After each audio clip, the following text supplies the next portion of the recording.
তো এটা ছিল আমাদের সুন্দরবনের ডে 12 লুক। আমরা খুব সকাল সকাল সবাই মিলে রেডি হয়ে নিই আর চলে যাই ঘাটে, যেখান থেকে আমাদের লঞ্চ ছাড়া হয়েছিল।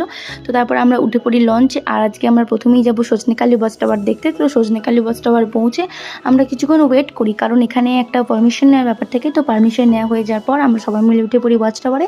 আর ওখান থেকে নেমে এসে এখানে একটা ম্যাপ দেওয়া ছিল, তো যিনি আমাদের গাইড ছিলেন উনি আমাদেরকে ম্যাপটা খুব ভালোভাবে বুঝিয়ে দিচ্ছিলেন।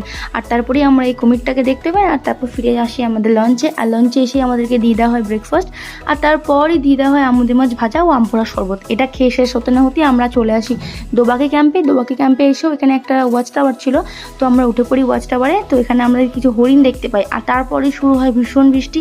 বৃষ্টি শেষ হতেই আমরা চলে আসি লঞ্চে, আর আমাদেরকে দিয়ে দেওয়া হয় আজকের লাঞ্চ। আজকের লাঞ্চে ছিল চিংড়ি, কাতলা আর অনেক কিছু। লাঞ্চ শেষ হতে না হতেই আমরা চলে আসি সুদর্ণখালি ক্যাম্পে। এখানে এসে বনবীর মন্দির দেখি, আরও অনেক গাছপালা দেখি। তারপর আমরা ফিরে চলে আসি হোটেলে। টাটা।